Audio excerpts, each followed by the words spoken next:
Welcome to the Voice of MPE, the official podcast of Merchant Payments Ecosystem, Europe's largest merchant payments conference. Today, we are at the 16th Annual MPE Conference, MPE 2023. This podcast brings you interviews with payment industry leaders and professionals from the entire payment world. For more information, head over to www.merchantpaymentsecosystem.com. This edition is going to be absolutely special. Today, we are blurring the boundaries and diving deep into the trends impacting merchant payments in 2023. Join us in an amazing opening conversation recorded at the MPE 2023 conference, moderated by the one and only Dave Birch, featuring Dennis McNulty from Get Your Guide, Francesco Altisent from Riskfield, Olof Wörfeld from Trustly, Tommaso Jacopo Ulisi from Nexi, and Maria Parpo from MasterCard. We're going to start the morning with a discussion from a few different perspectives. And the idea is to just to talk a little bit about the big picture and where things are going in general, just to give you a sense of the things that you should be looking at over the next couple of days. Let's start by talking about that big picture. So if you look at the breakdown of payments in Europe at the moment, I actually have the actual numbers here, but it's sort of boring to go through them. But cards still dominate, but we see some fairly big changes coming. I'm thinking mainly about A2A, but also BNPL and whatever. So let's begin. So can you just share your feelings about the overall trends? Who wants to kick it off? Any of you? Actually, I'm happy to start. So as a merchant, and the merchant who is paying the payment fees, we would actually... We don't have to hear that every single time, okay? I'm sorry to talk about fees. I won't say the F word anymore. But let's say that we mentioned APMs. That's super, super important for us. And I think we've always been waiting for the day where things do flip around and we have less card transactions. And so I'm sorry to MasterCard and Visa to talk about this, but at the same time, we want to promote this as well. So it's not going to be about consumer adoption. It's also about us pushing. So if we get buy now, pay later, or we start using wallets, we want to push these things and say, hey, why don't you pay with this? Obviously, it's going to be a different experience. We're going to pay less. So we really, really try to push ourselves to push consumers also to get away from cards. Wallets already occupy a fair bit of that space, but actually most wallet payments are still actually just card payments, with a different veneer on top. So what's actually changing under the hood? So can I jump in here? Please. Thanks you. So Dennis, you and I need definitely have a conversation after this. Trustly works with open banking. For me, open banking has always been, almost like a card, but without the thing in the middle. So it's just going straight, paying from your bank account where you keep your money to where the money needs to go, which is you. Some of our absolutely strongest use cases have been exactly what you described. So we find somebody on the merchant side who's really motivated to drive the adoption of open banking payments. I'm a fan. So for me, that is very, very key component, because I think the technology is definitely there to provide what you need in terms of infrastructure. I think we still have, in most geographies in Europe, a little bit more way to go when it comes to consumer adoption. But it definitely works. Yeah, it does. And it's a compelling case to drive that. No, please. Yes. Maybe I should speak for the consumer. I think the most important thing is to provide choice. And the way I see it, it's horses for courses. Consumers do like cards. I know they're a bit expensive, but they do like the chargebacks guarantee. They like the convenience of it. They like the ubiquity of it. So you can just, go anywhere in the world with a piece of plastic in your bag, or not even a piece of plastic, your phone, and you can pay everywhere. So that level of convenience is something that will be hard to beat. But of course, alternative payment methods are becoming much more user-friendly.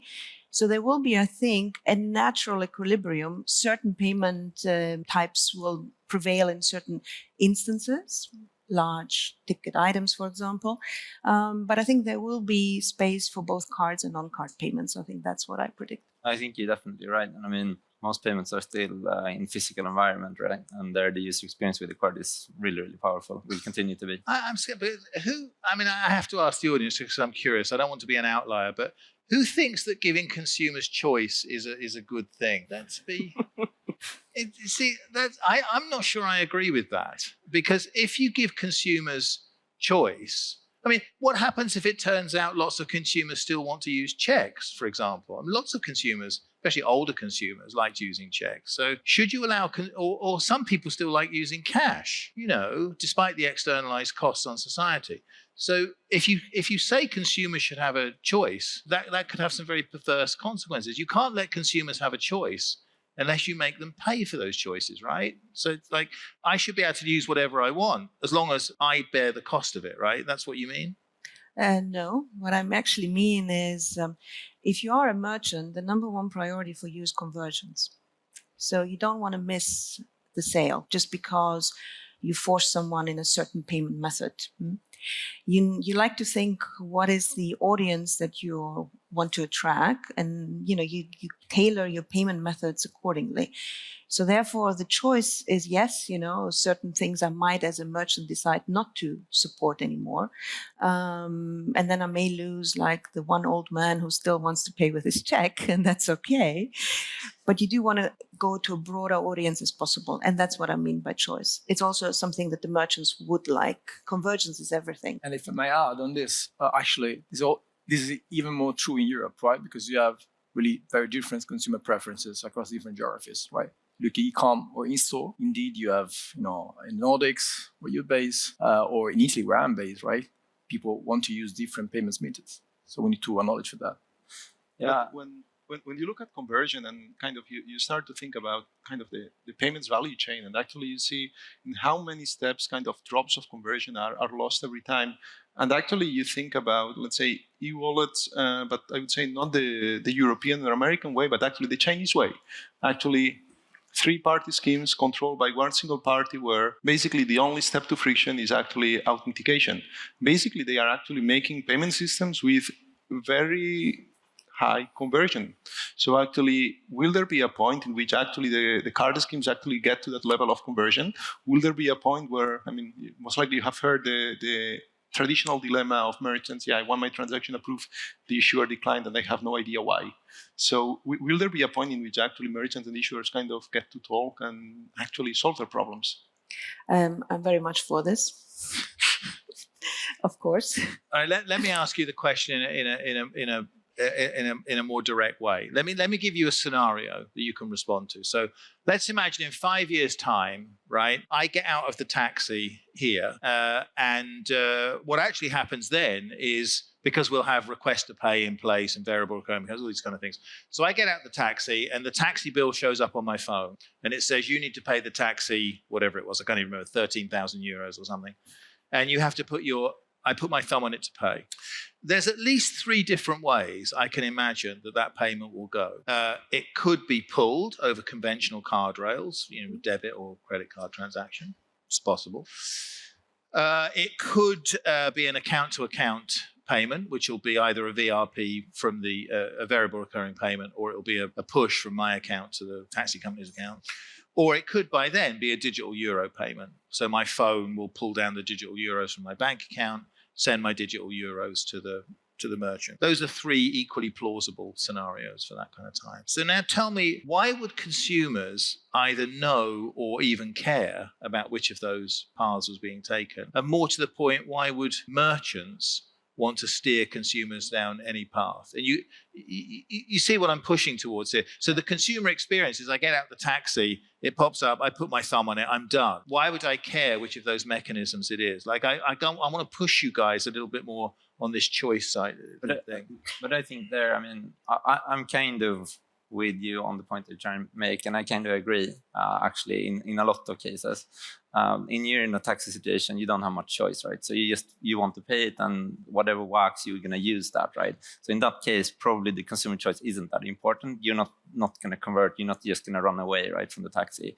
But that very greatly depends on what context you're in. So in certain, if you're more of a commoditized business, you have very head-to-head competition, then the ability to offer multiple choices might actually benefit the user experience on that site, right? So you have to, I think, nuance it a little bit more. To go more to your question, obviously, me sitting here as a representative for Trustly Open Banking Solution, my answer is obviously the second one, right? I guess I'm teasing you guys a little bit more than it seems at first, because my point with that scenario is, to the consumer, it all looks the same. Yeah, of course. But to the merchants, it doesn't. To the merchants, it's very different. So how do you resolve this between letting the consumer choose and letting the merchant choose? Because those things have very different implications. So let me just push you a little bit harder on this. In that 5-year scenario, what will merchants want? Never mind what consumers want, because it's all the same to consumers.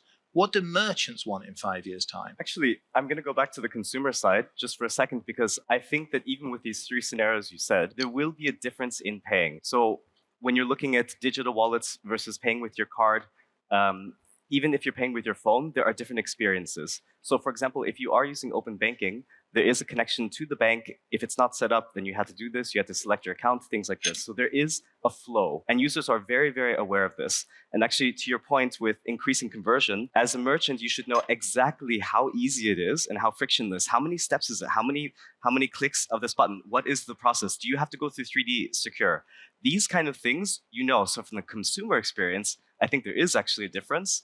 And as the merchant, you should know exactly what that is. And this is what you would kind of go for. Of course, there's fees and stuff like that too. But going back to the consumer, I think you have to be very aware of this. But let me reply into this. Do you think this merchant should be caring about the different use cases and different experience, or should be us trying to bring the best of it? We should always, as a merchant, we should always put ourselves in the customer's shoes, as if it was happening to us. Actually, I feel like whenever I had to make payments online, I always have the most problems, I feel like. So it's easy for me to put myself in the consumer's shoes.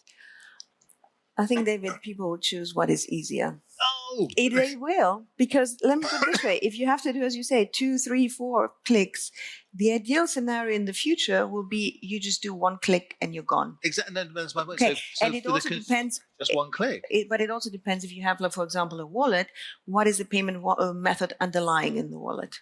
Is it account to account? Is it card? Is it whatever payment, as long as it's 1-click payment? But let me maybe put a parallel with what happens today with cards, right? You have many PSPs that offer you multiple acquirers underlying. And when as merchant you offer that to the consumer, basically the consumer doesn't know which acquirer is being picked. So I think that at the end, the choice is going to be from the merchant. The merchant is going to just have a uniform user experience, and basically that uniform user experience is going to derive into multiple funding sources, whether it's account to account, whether it's CBDC, or whether it's actually card. And actually, I was having yesterday a discussion about the CBDC topic. Is actually why would that succeed?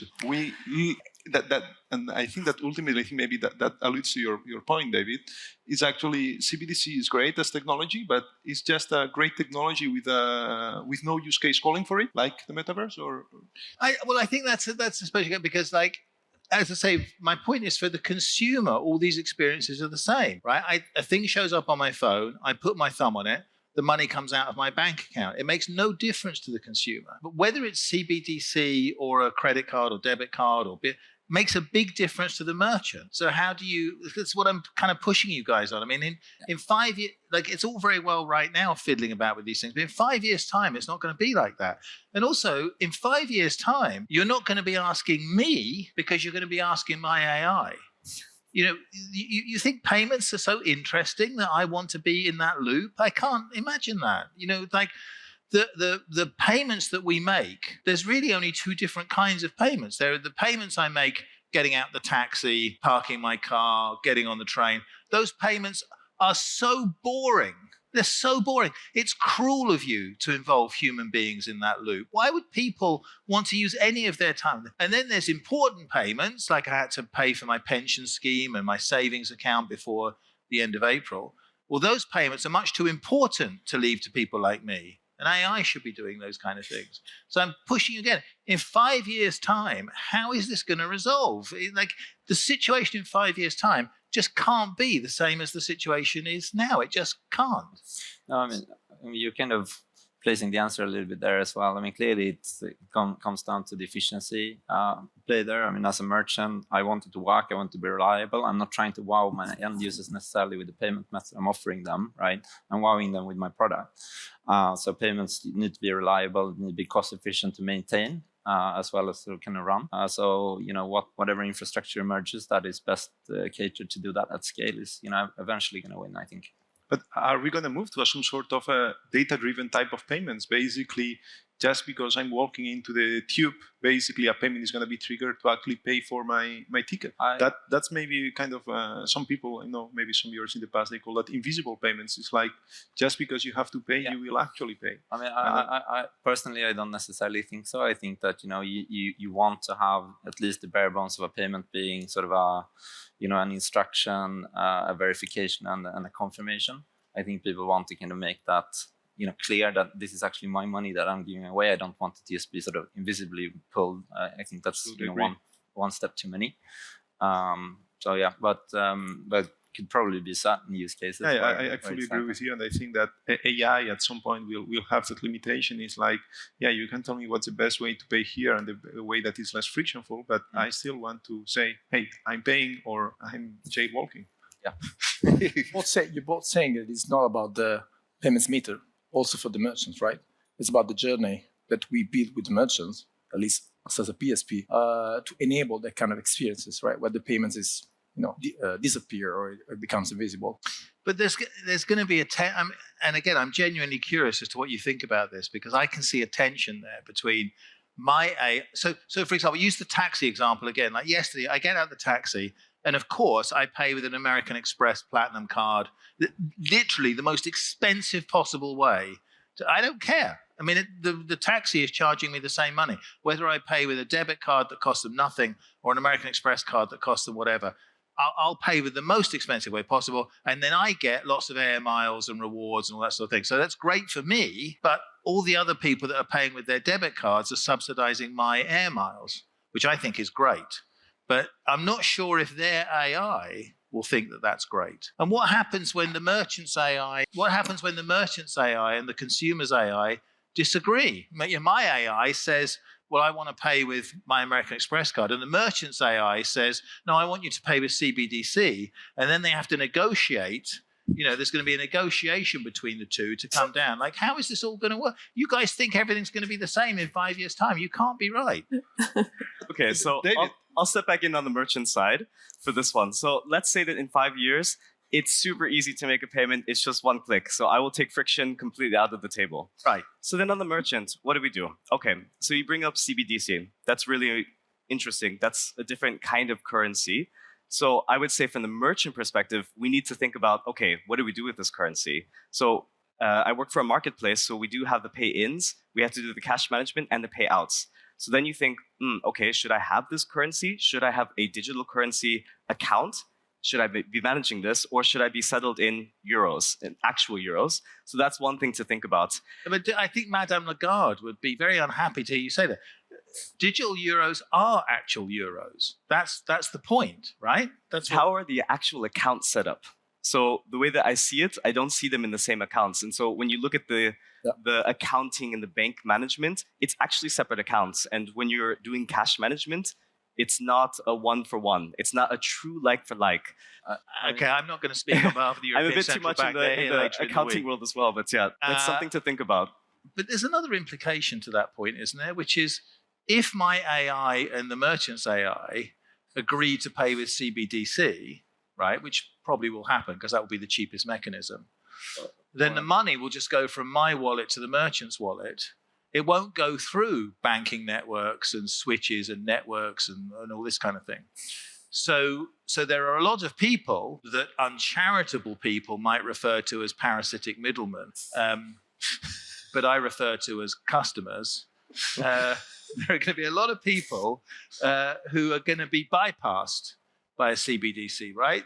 So those examples I gave you, under the hood, actually, they're very different. The merchant choices are going to be quite complex, I think. I mean, I think that, well, you talk about AI as being, replacing your intelligence. First of all, I don't think that's the case. I just think it's a tool. It's like a calculator. And I don't think my calculator is going to negotiate with your calculator about, anything really. I think it's just like a way. Have you used ChatGPT? Yes, I have. Yes, I have. It's really pretty smart. Yeah, I know. It is impressive. But it's not making any decisions for me. At least not for me.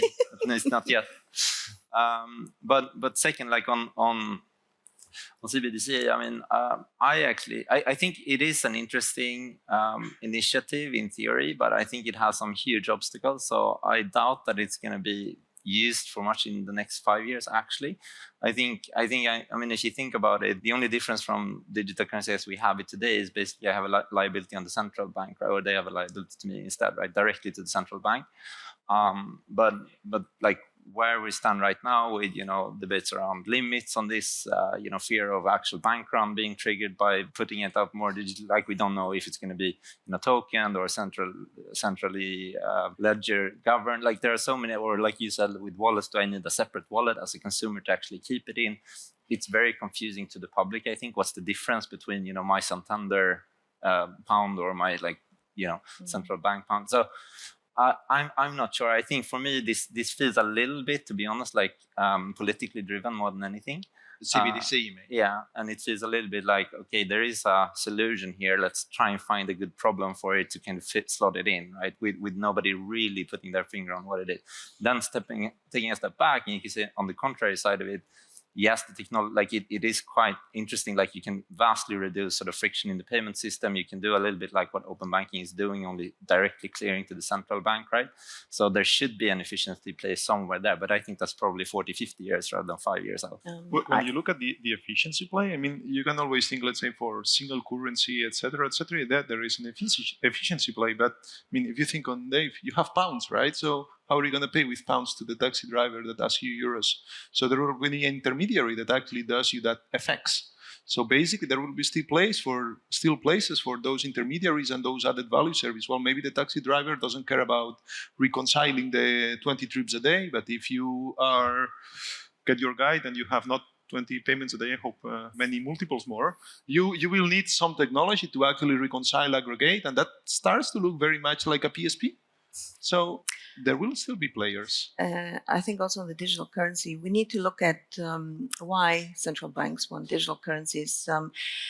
It's true, cash is disappearing, so you can't print any more money. I mean, nobody's using printed money anymore. So I think one driver for digital currency is the substitution of cash with digital.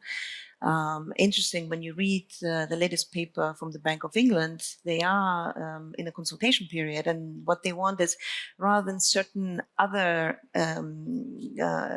countries like China, for example, who have every citizen has a direct bank account with the central bank, the Bank of England is inviting wallet providers, again, to be the intermediaries, quote unquote, of these digital currencies.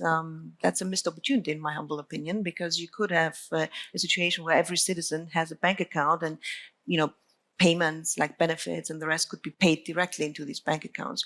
We as payment providers, we will still be able to incorporate these payments into our ecosystem, create acceptance for these type of payments in the same way as cash. Well, this brings us back around to the wallet point again, because I think one of the other things that's going on in the background is we have the EU digital identity wallet in this 5-year time scenario. I would imagine, unless people in the audience are going to tell me this is wrong, in 5 years' time, everybody in this audience, everybody that gets out of that taxi will have an EU digital ID wallet. It would seem rather obvious that those wallets will be connected to bank accounts. We have SEPA Instant, all this kind of thing.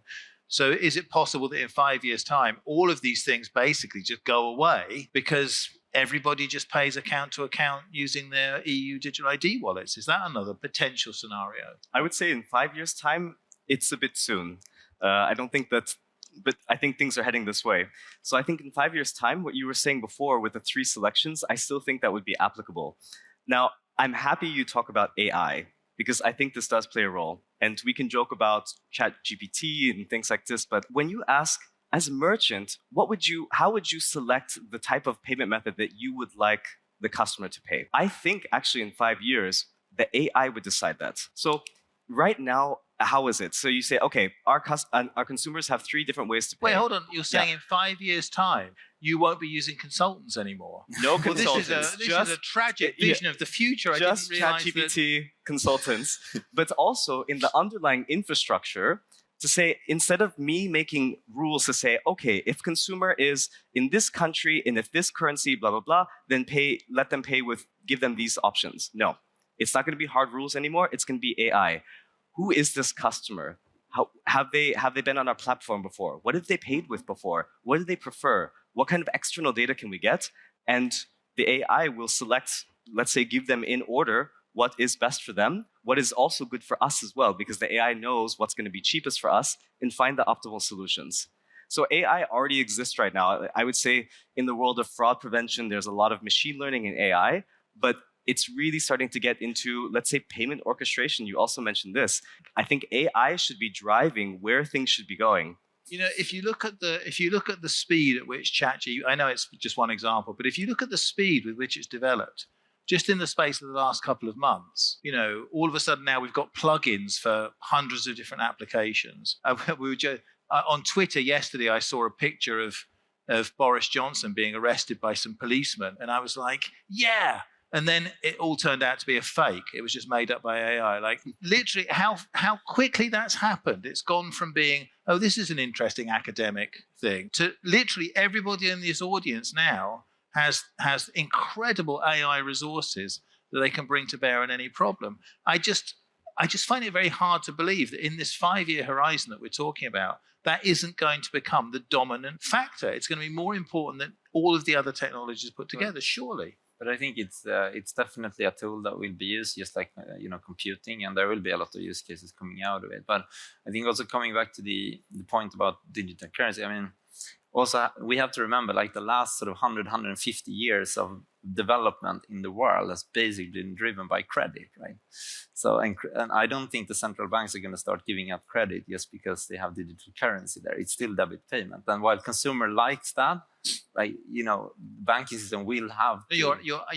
I'm certain you're 100% correct about that. But what that means is that there'll be a separation between banking and payments. Yeah, so we've been through a period where basically banks run payment networks, and when you go, like you say, this has got nothing to do with credit, which is what banking's about. So why would it be run by the same people? The payments networks could be run by anybody in that example. It won't just be banks, right? If you can use it as a more efficient clearing mechanism, sure. But that's basically what we're already solving with open banking today, right? How come none of you have mentioned Bitcoin so far? Like last year, everyone's going on about Bitcoin.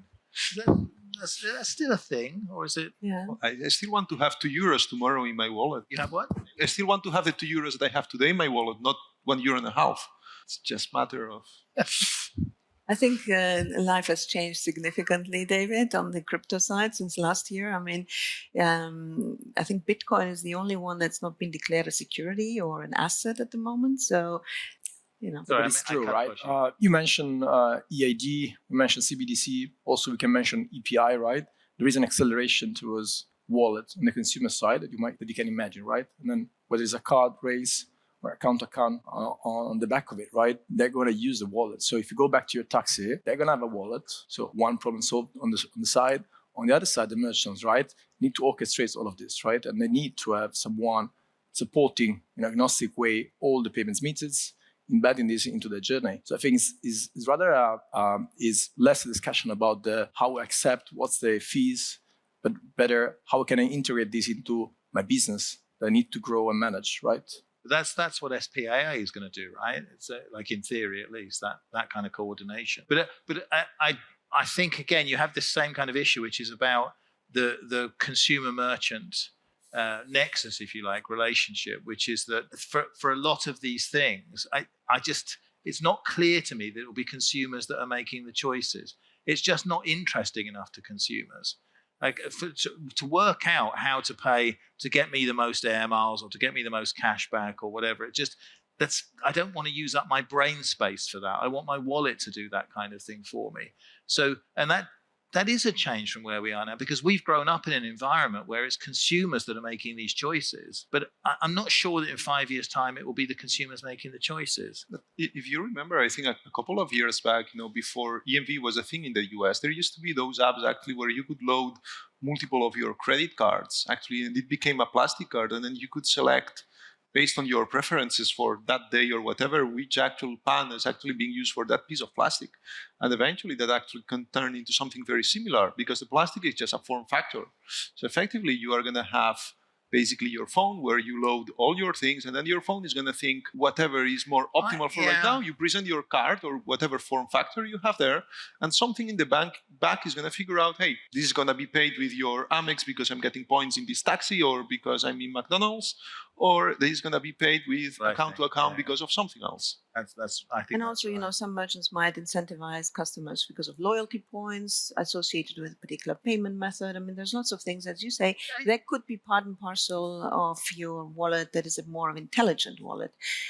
I think you're, though, painting a very dystopian view, David, a view that humans will have no will. And I don't believe that for a minute. I'm not being anti-human. I just... I think there's much more left in the old human to I mean, I think we gave it our best shot. We just wasn't good enough, I think, is the... Yeah, no, I don't believe that for a moment. I'm not sure, Chad.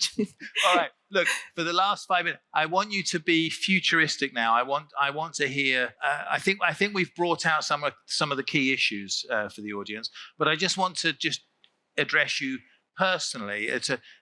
Give me your little piece of futurism for the 5-year horizon. Start at the far end. What do you see as being a big change in that 5-year timescale? Let's talk about something that we didn't mention so far. So we talk about CBDC, which I think is going to be a question of when, not if, right? So let's talk on the other side, on the merchant sides. We've seen over the last years the journey into omni-channel for merchants, right? Preferences by consumers and by merchants to go in that direction, right? By conversion rates, by consumer preferences. Let's take a step forward. I think that in 5 years, it's going to be much more immersive. So metaverse is something that you mentioned at the very beginning in the opening remarks. AR, VR, social commerce to the next level, right? There's going to be the kind of embedded experience that we'll all have, right? And in that place, in that future, payment is going to be ubiquitous and somehow, right, contextual to your shopping experience. Dennis, what do you think? Yep, I'm actually going to go back to AI because I would say if I were to ask everybody here in the audience, what processes do you have that were actually made by humans? If you look at your payment stack, if you look at the business rules, you look at the hard code, these were rules that were probably made by humans. I really think this is changing. We are, like I mentioned before, in the, let's say, fraud space, where we're trusting more machine learning. And it's scary. Like, adoption, I think, is very scary for machine learning because you have to trust them. It is kind of a black box, and the AI is telling you how to run your business. Is it going to be better than the rules that us humans made? But once we break this barrier and we start using it more and changing these processes that we have internally, I think this is where things are going. Olaf, don't give away any company secrets, but what's your 5-year vision? I'll try. I think certainly open banking will grow tremendously online. I think that we'll see that grow fast in the UK, then followed by sort of parts of Europe, Germany, France, Spain, and Italy, probably a little bit behind the curve, but it will come as well. I think cash will be deleted. Like in Sweden already, I'm Swedish, as you can hear from my accent, right? I got some cash a couple of weeks ago because I had some refund in a check from the government for something.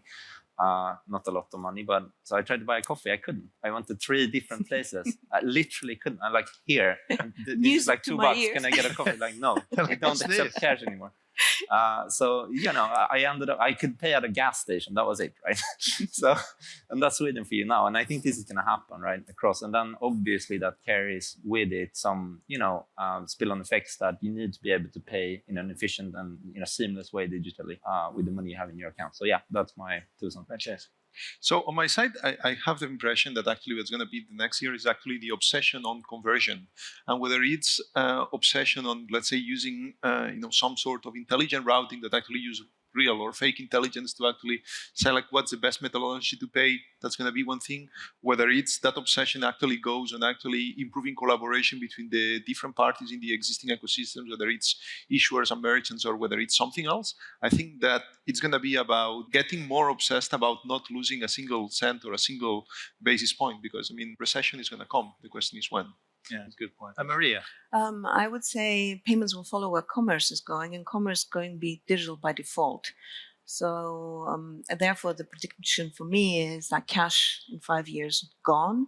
Lots of digital payment methods out there that can be used, interoperability between them, and with merchants playing a much more greater use in harnessing the data that comes from payments as opposed to payment itself. The payment itself will be a transactional thing that just happens, but the data that you can get out of it and the way in which a merchant will use it, that will be of more value. Fantastic. Thank you very much, Maria.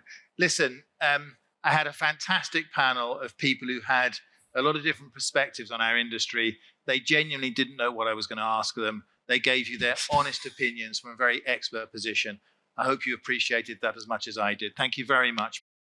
Thanks for tuning in to the official MPE podcast. If you've enjoyed this episode, be sure to subscribe to the show and check other video interviews with other industry leaders on our YouTube channel. For more content, follow Merchant Payments Ecosystem on LinkedIn and Twitter. Don't miss out on our Positivity magazine, and remember to subscribe to the MPE newsletter at www.merchantpaymentsecosystem.com.